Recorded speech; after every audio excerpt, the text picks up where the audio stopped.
আমার সোনার বাংলা, আমি তোমায় ভালোবাসি। প্রিয় দর্শক, ডেইলি চাঁপাইনবাবগঞ্জ ইনফরমেশন থেকে আমি শহীদুল ইসলাম।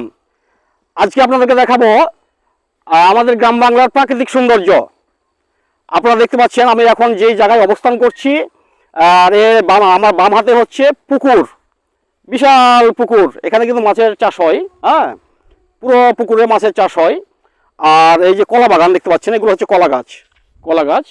আর পাশাপাশি আমাদের প্রাকৃতিক সৌন্দর্য, ফসলের মাঠ, সরিষা ক্ষেত।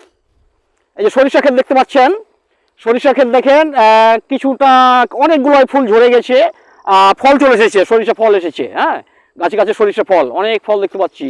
আর ইনশাল্লাহ ফলনও ভালো হবে। হ্যাঁ, ফলনও ভালো হবে। দেখেন একবারে সবুজের সমারোহ, সবুজ যেদিকে তাকাবেন সব প্রাকৃতিক সৌন্দর্য, সবুজ আর সবুজ। হ্যাঁ, আর সরিষা ফুল তো হলুদ, এটা তো বুঝতেই পারছেন। পাশাপাশি পুকুর আছে, কলা বাগান আছে, আছে আপনার সরিষা ক্ষেত। হ্যাঁ, এটা একটি মাঠ। আর এইদিকে দেখেন, এইদিকে দেখেন, ওই একটা পেঁপে গাছ আছে, পুকুর পাড়ে পেঁপের গাছ, কত সুন্দর পেঁপে গাছটা দাঁড়িয়ে আছে। হ্যাঁ, এ হচ্ছে অবস্থা আমাদের গ্রামীণ বাংলার সৌন্দর্য আপনাদের দেখালাম। সবাই ভালো থাকবেন, সবার সুস্বাস্থ্য কামনা করছি। আল্লাহ হাফেজ।